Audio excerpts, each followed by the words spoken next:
pembahasan, dan insyaallah malam ini kita akan membahas mengenai pembahasan inti dari kajian-kajian kita di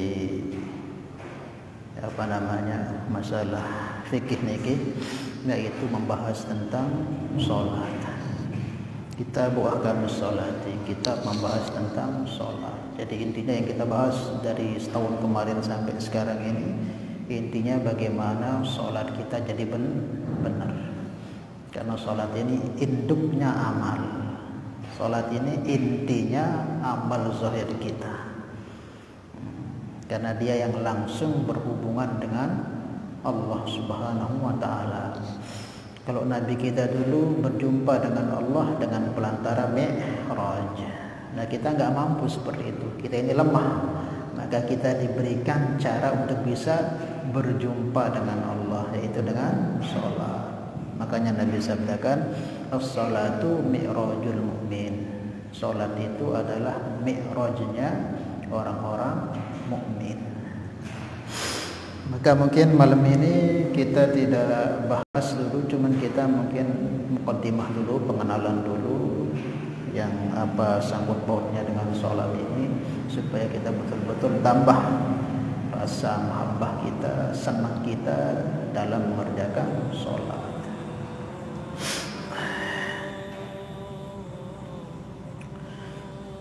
Seorang ulama baru-baru juga, namanya Syed Sabiq.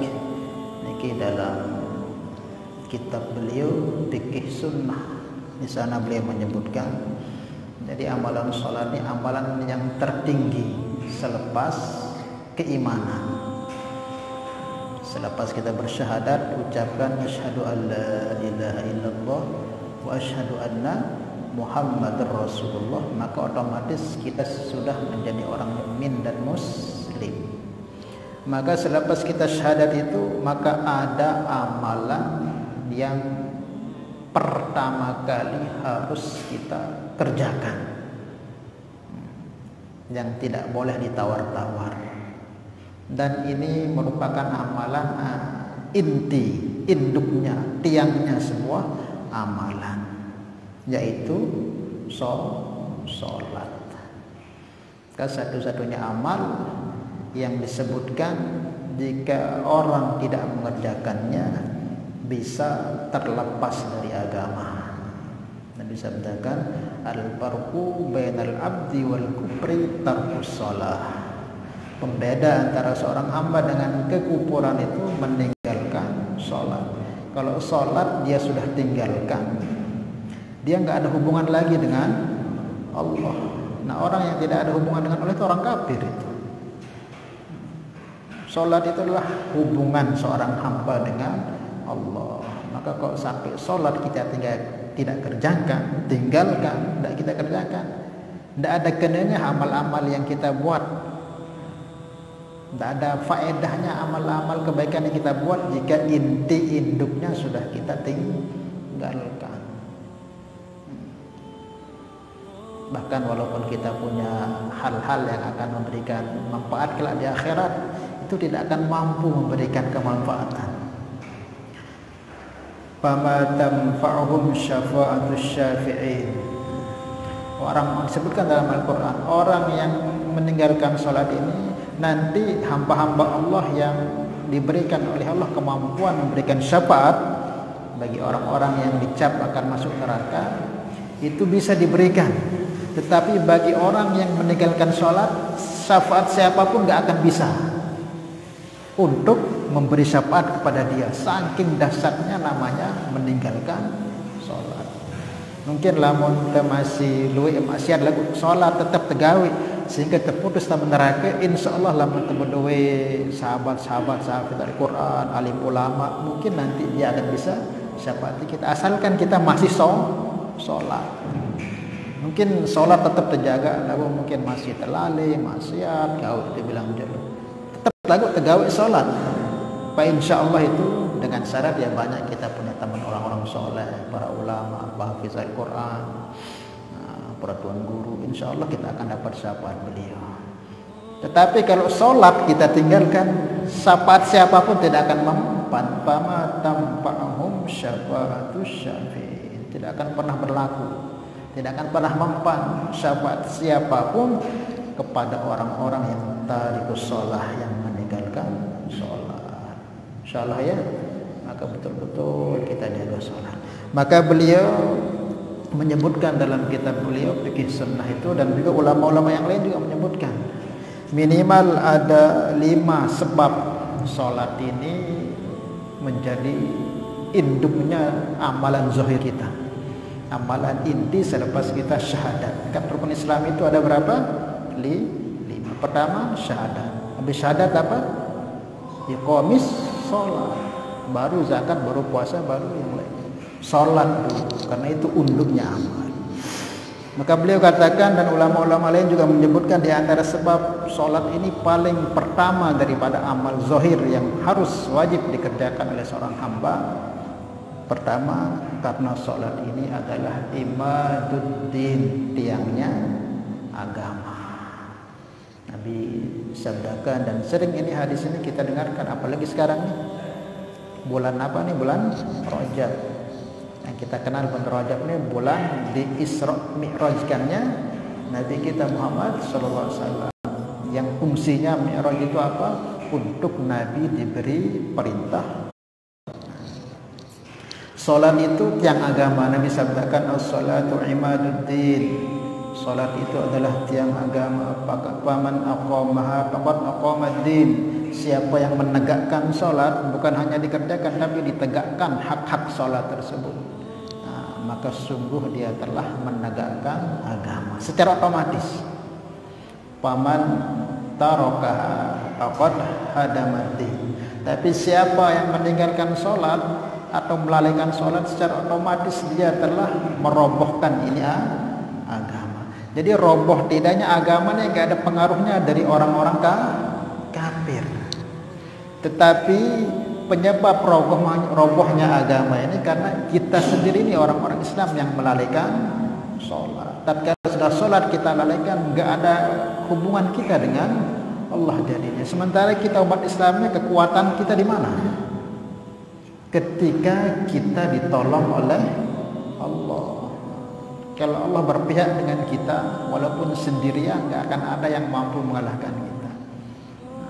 Tidak ada kekuatan orang kafir. Tetapi tatkala kita sudah balikkan sholat, sudah Allah tidak akan tolong kita sudah. Tengok di mana-mana sekarang ini. Dan orang kafir tahu kelemahan umat Islam ini. Jika mereka betul-betul menjaga sholat mereka, pasti syariat yang lain akan mereka jaga. Tapi kalau sholat ini sudah dilalaikan dengan urusan dunia, pekerjaan, mudah sudah nanti.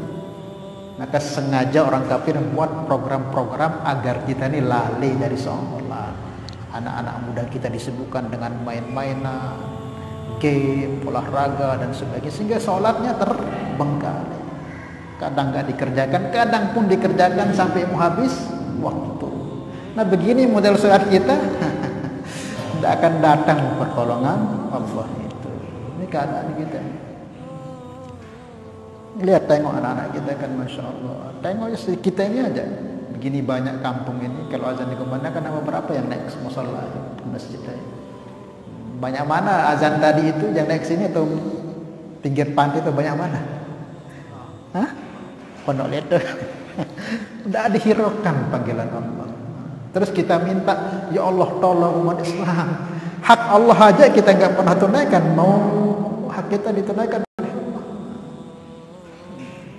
Maka caranya gimana supaya Allah tolong pandang umat Islam ini, jaga hubungan kita dengan Allah, dan hubungan kita dengan Allah intinya itu di sholat itu sudah. Itu yang pertama. Maka kita mau agama ini kuat, maka setiap individu umat Islam harus mementingkan sholat, dari anaknya yang sudah balik sama remajanya, orang dewasa sampai orang tuanya, laki perempuannya, jaga sholat dengan sungguh-sungguh. Itu orang kafir itu ketar-ketir melihat kita, tidak akan berani usik-usik kita ya, karena kalau umat Islam itu masjidnya penuh semua jaga sholatnya, itu persatuan umat Islam akan kelihatan. Enggak heran kita tengok zaman Umar itu mulai tersebar Islam kemana-mana. Apa rahasianya Umar itu? beliau mementingkan sholat daripada orang-orang Madinah Mekah di masa itu. Maka kalau ada sahabat yang tidak sholat berjamaah aja itu dicari ke rumah. Bahkan beliau kalau mau ngerapiin sholat itu pakai pedang gitu. Awas saya lebih somnanya. Itu pentingkan betul sholat. Maka apa?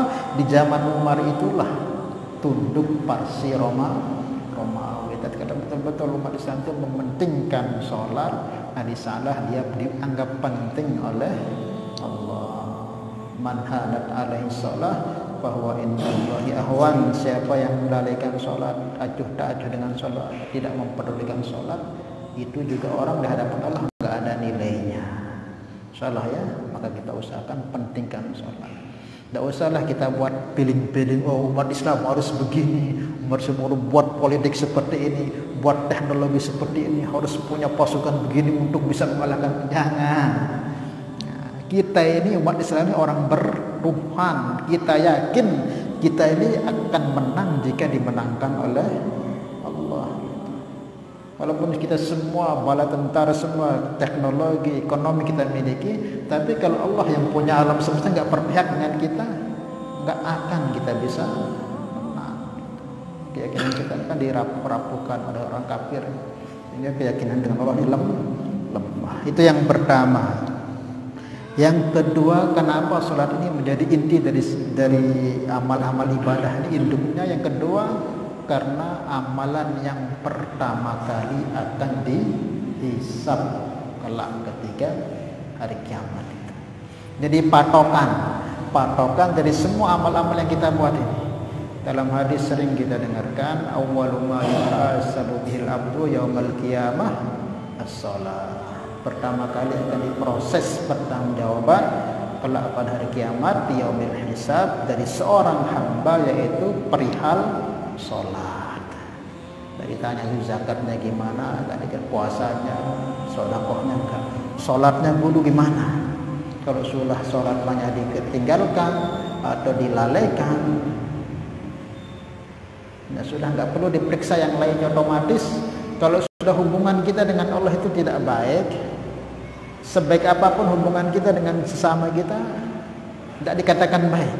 Paling itu pencitraan, bukan murni dari keimanan. Ada orang baik sekali dengan orang-orang, baik santun, tapi dia nggak pernah lakukan ibadah kepada Allah, itu lalai sembahyang, wah tidak diterima itu. Itu pasti pencitraan, bukan yang dari keimanan. Yang dinilai oleh Allah kebaikan-kebaikan yang kita buat itu memang dari keimanan, dasar kecintaan kita dengan Allah, bukan karena dia pernah berbaik dengan kita atau dia pernah bukan, murni karena ini perintah Allah. Jadi seperti itu. Sekarang kan banyak ibadah-ibadah karena pencitraan, bukan murni karena kecintaannya dengan Allah, dia bantu orang, enggak. Karena ada tujuan keduniaan sehingga dia kelihatan baik, tidak murni karena Allah. Paham ya?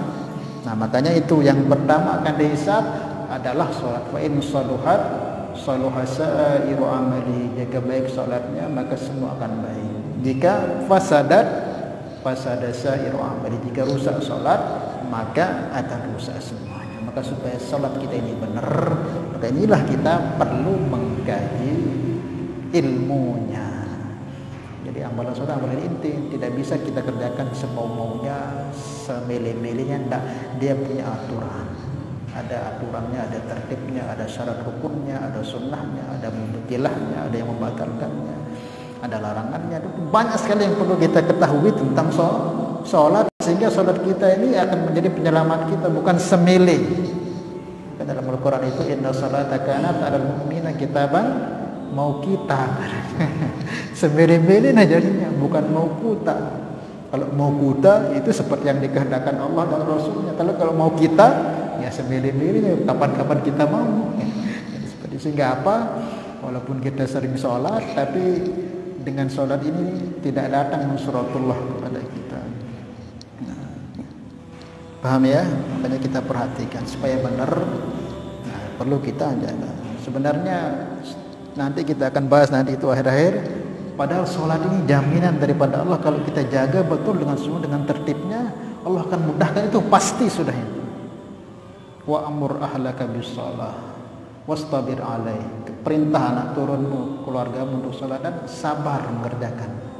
La nas'aluka rizqa nahnu narzuquk, kata Allah.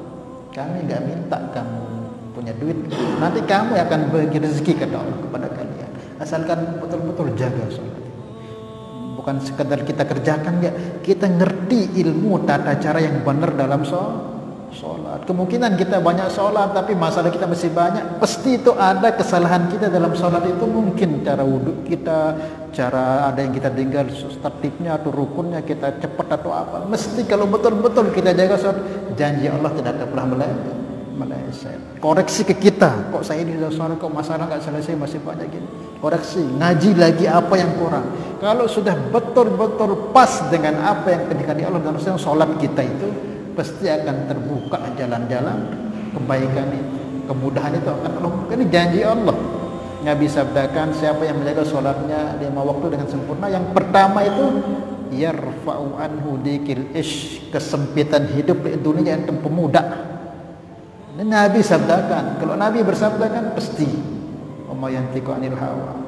Tapi kalau kita sembahyang masalah banyak, mesti salah analis itu, dia salah Nabi, dia salah Al-Quran, dia salah Nabi. Itu terkoreksi. Wah, ngaji enggak ilmu berkaitan tentang sholat. Apa sholat itu semilin-milin doang. Coba ngaji.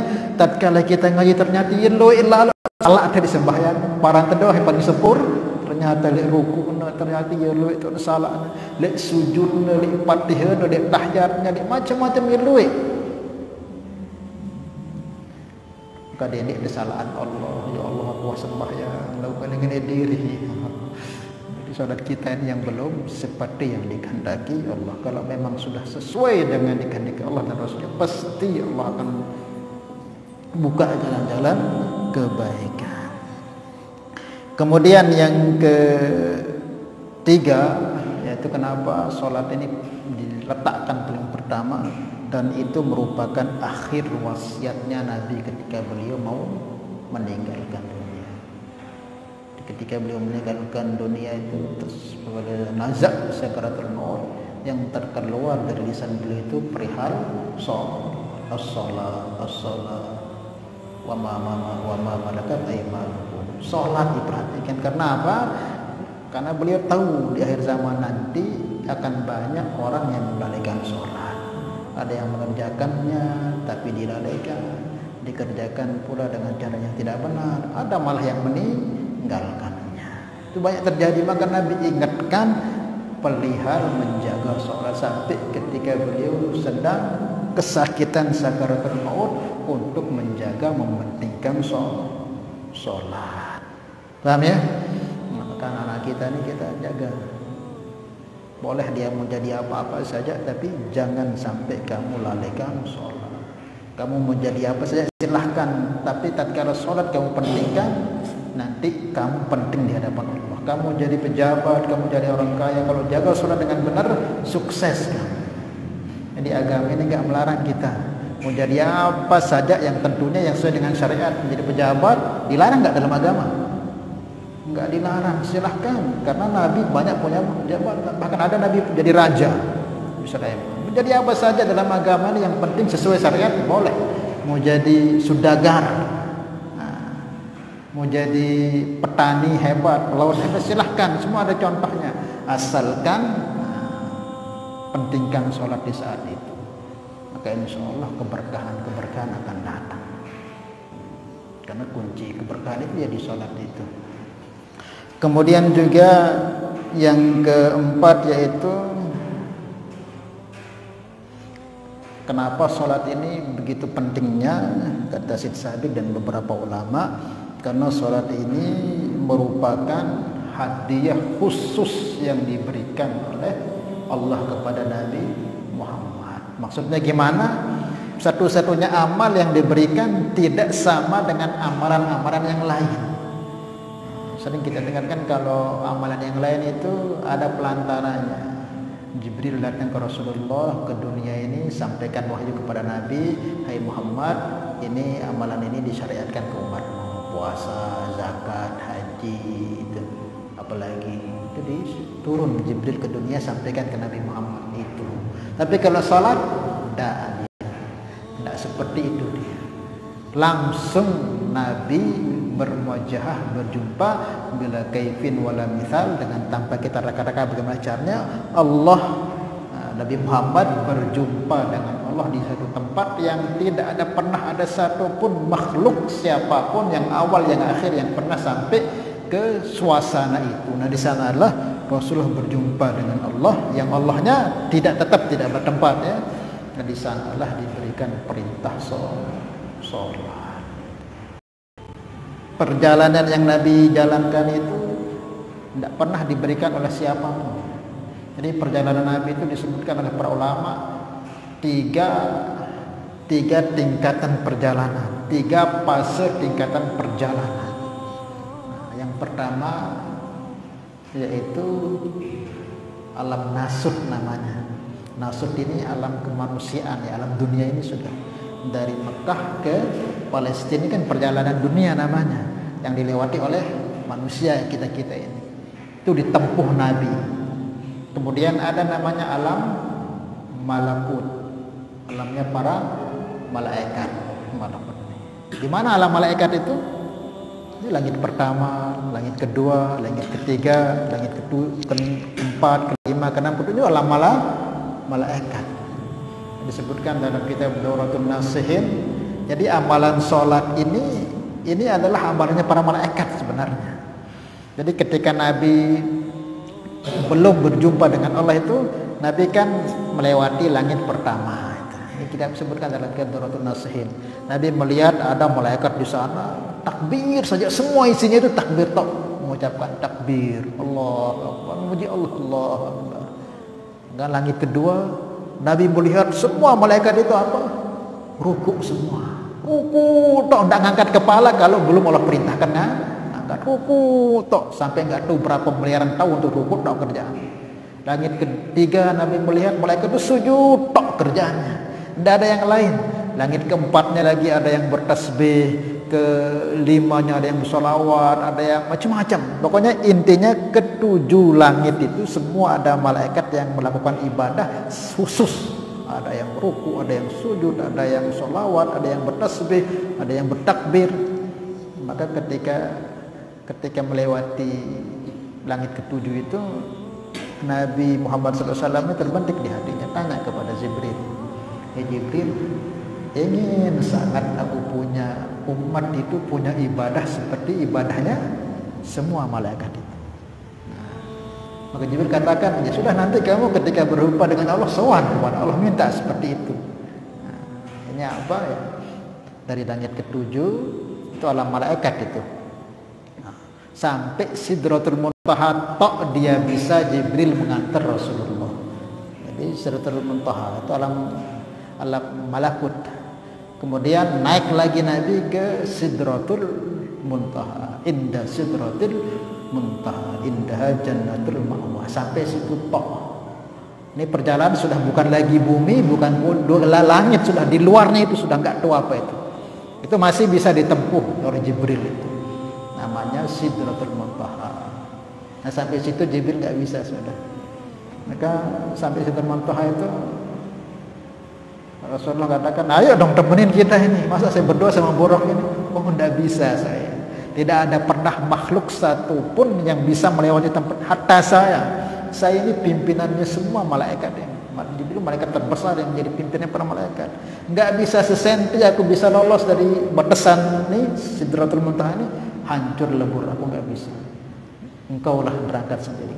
Gimana saya? Nanti yang berangkat, nanti Allah yang ngatur.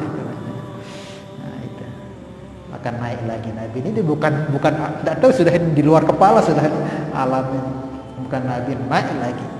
Jadi jarak dari apa namanya, dari bumi ke langit pertama itu 500 tahun.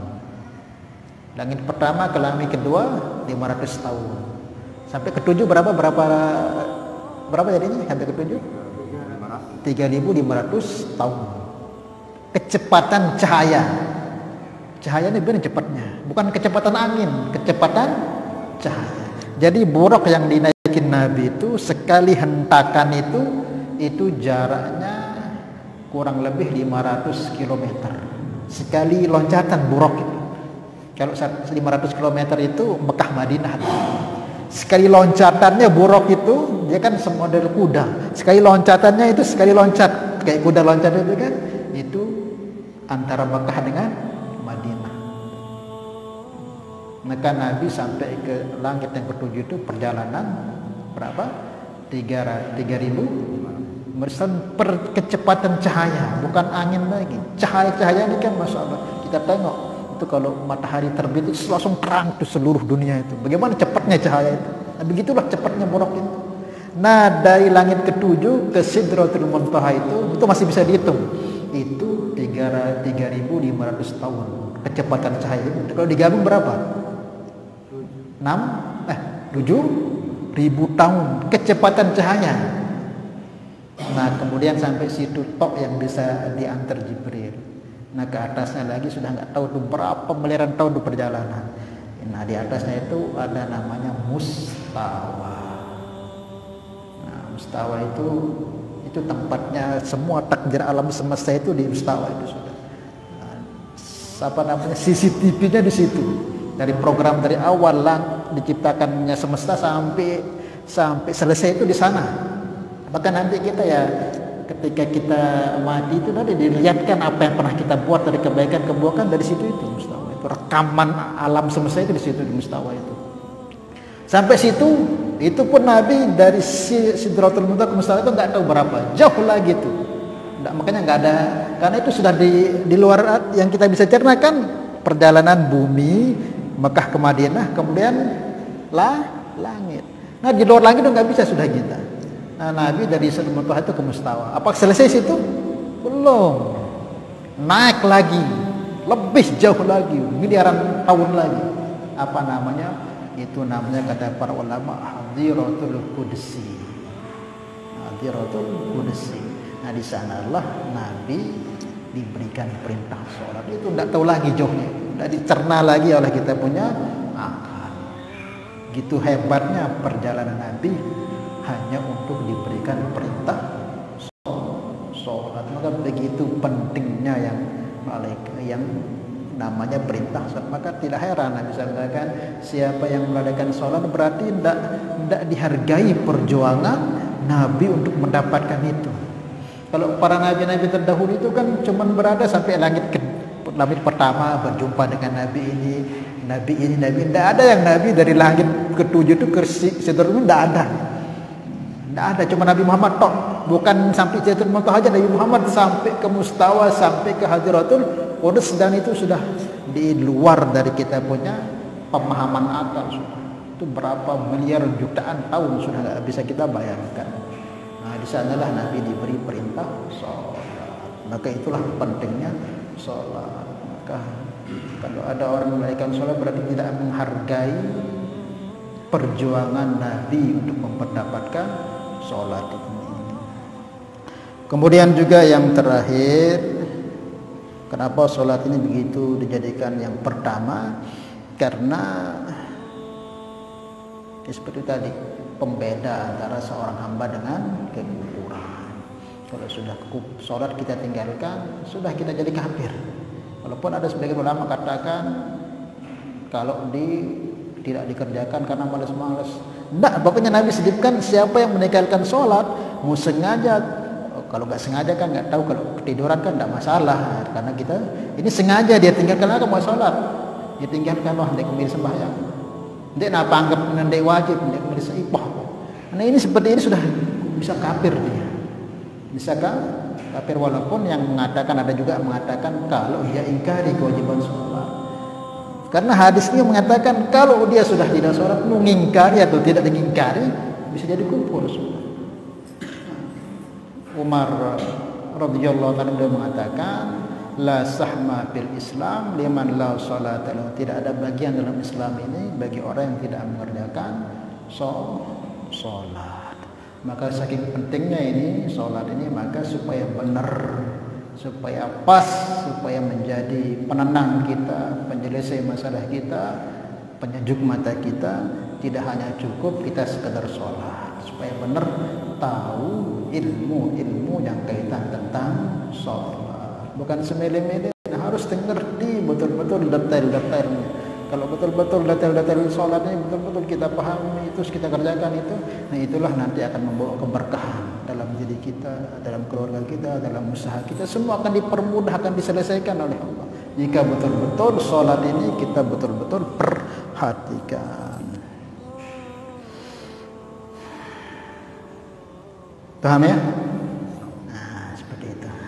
Siap insya Allah. Pentingkan sholat insya Allah ya. Pentingkan. Maka usahakan kita sholat ini ya, kalau bisa itu sholat itu memang kenikmatan terbesar kita syukuri. Kok kita ini bisa diberi kemudahan untuk sholat itu, kita syukuri ya Allah.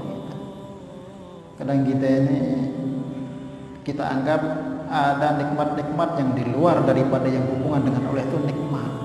Ya, nikmat juga, tapi sangat kecil dibandingkan kita diberi nikmat untuk bisa sujud di hadapan Allah, hanya ada dalam sholat itu.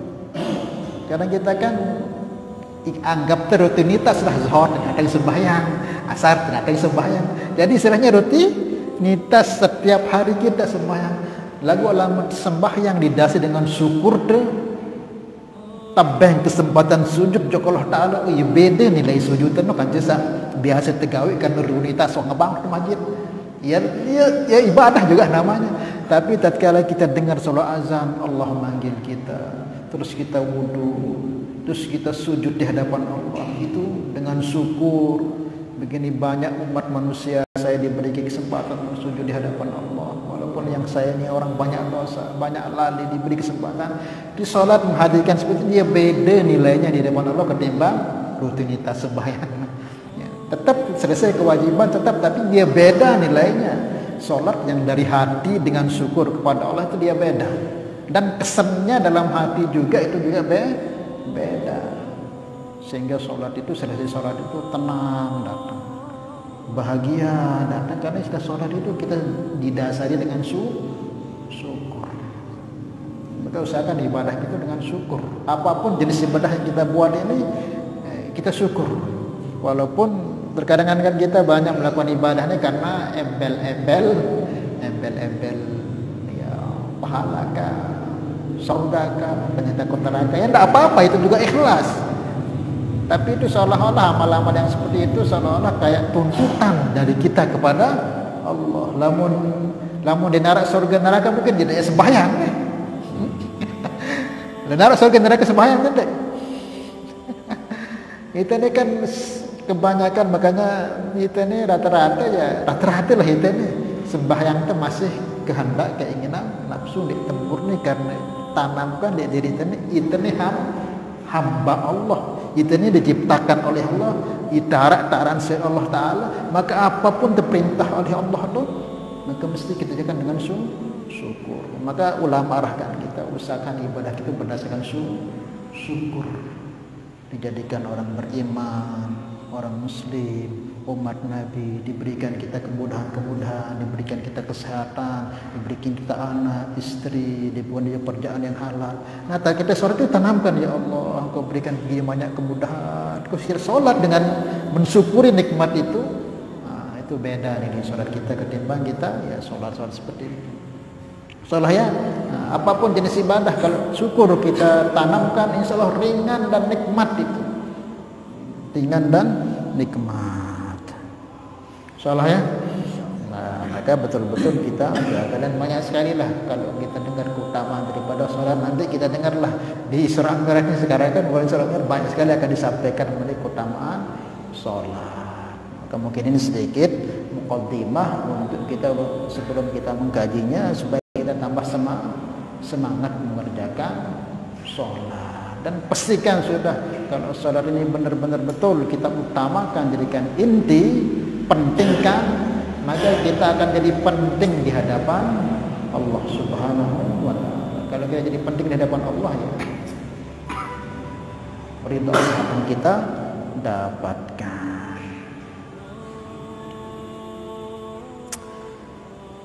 Oke, ada yang tanyakan?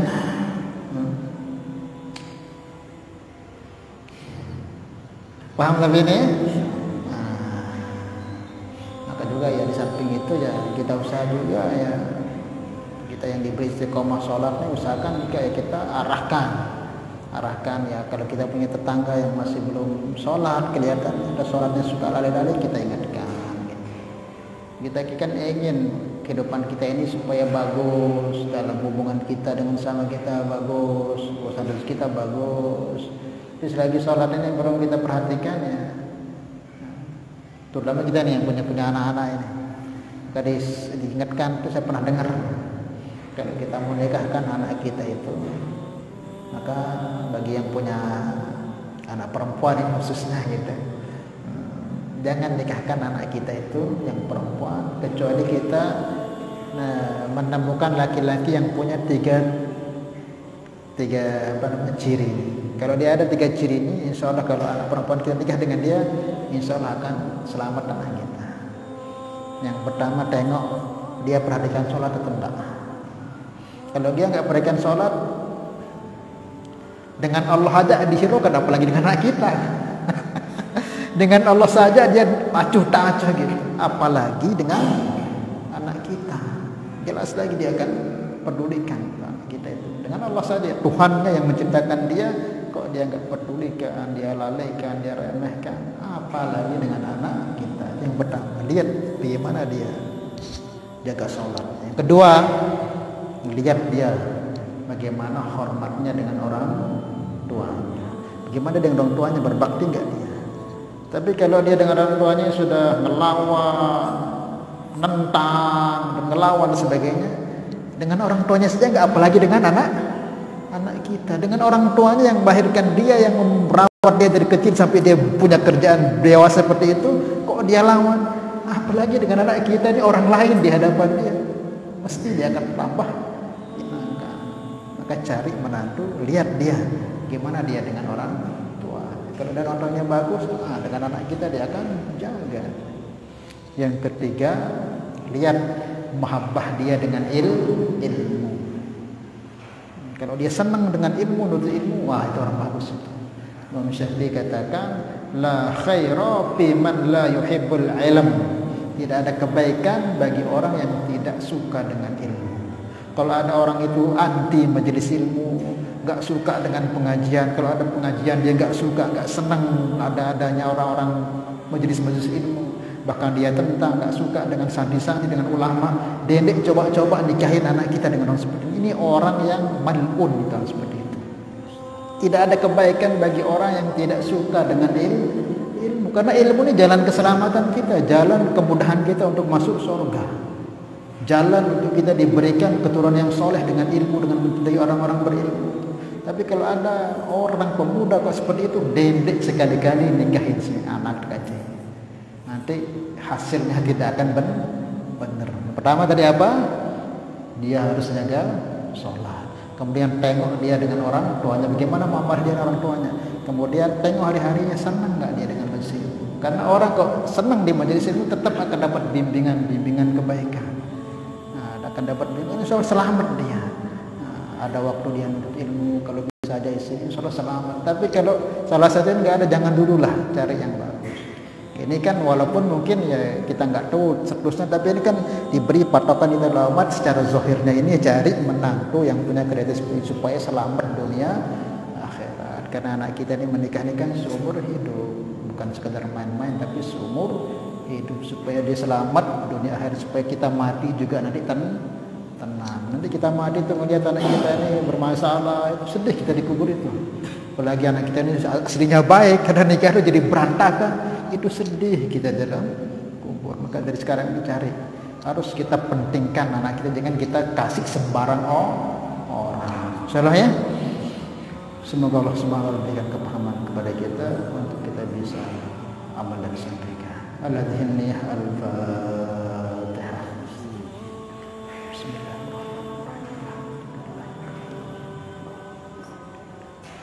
Iyyaka na'budu wa iyyaka nasta'in.